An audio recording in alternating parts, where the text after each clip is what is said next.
Sunitha Learning. Learn, grow, and succeed. First lesson చదువు.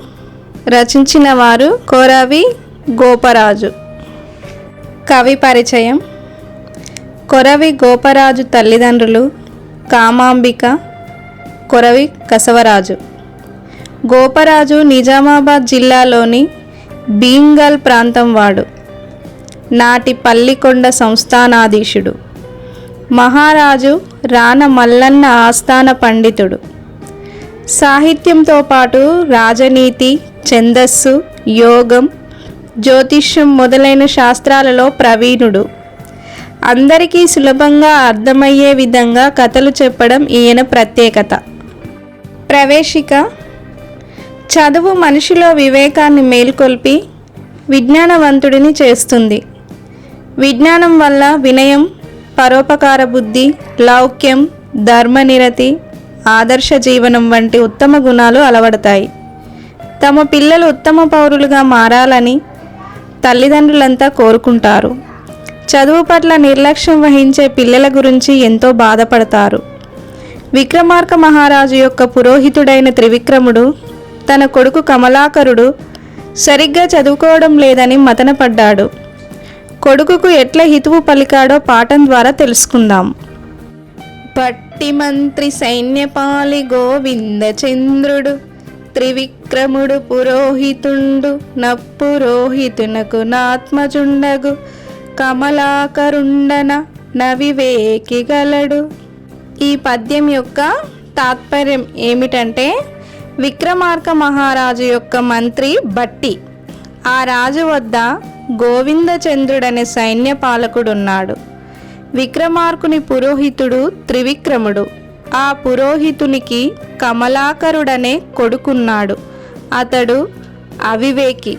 అవివేకి అంటే వివేకం లేని వాళ్ళు.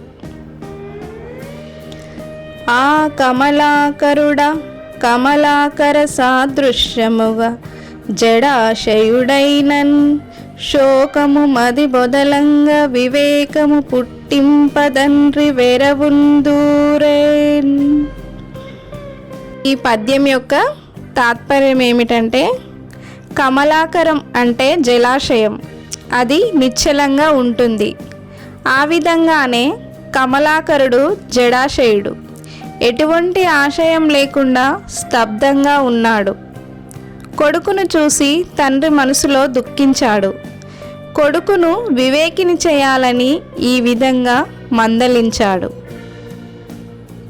చుట్టములకు తల్లిదండ్రులకెట్టి ఎడంబ్రియము నెడపని చదువుల్ గట్టిగా నెరుంగని పుత్రుడు పుట్టుట కులమునకు దేవుల్ పుట్టుట చుమ్మి.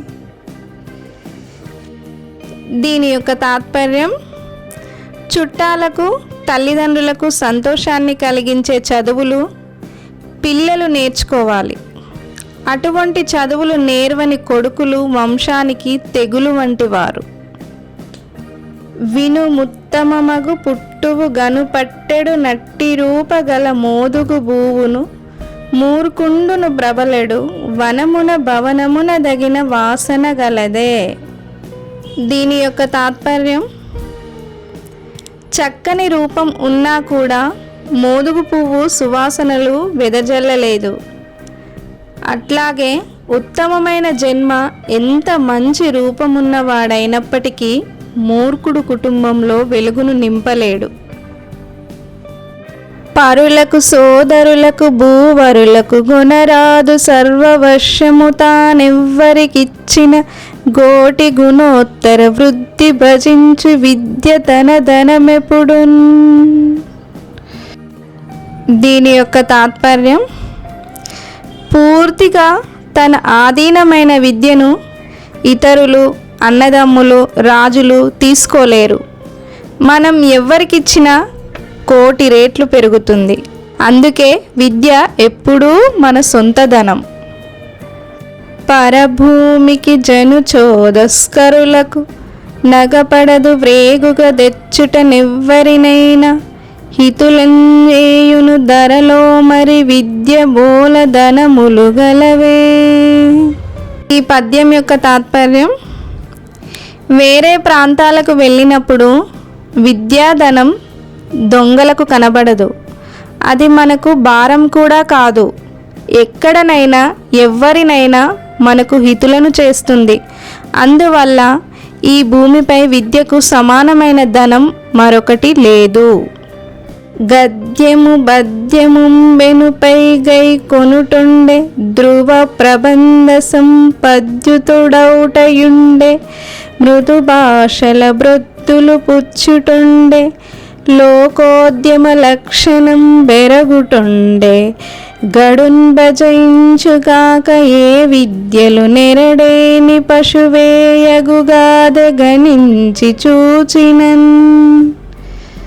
వచన కావ్యాలు, పద్య కావ్యాలు చదవాలి లేదా ధ్రువ ప్రబంధ సంపదను అంటే సంగీత నాట్య సాహిత్య జ్ఞానాన్ని పొందాలి లేదా మంచి మాటలు మాట్లాడుతూ పొద్దు గడపాలి లేదా లోకజ్ఞానమైనా పొందాలి.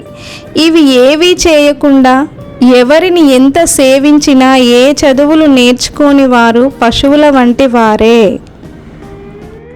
సంగీతంబు గవిత్వతత్వమున సౌజన్యంబు భావంబు సత్సంగత్యంబు నెరుంగడేని భూవినాచర్యంబు గవాలమున్ శృంగద్వందములేని ఎద్దతడనం జల్లుం దృణం బాతడ యంగీకంబున మేయడాపసుల భాగ్యం బిచ్చటం గల్గుటన్.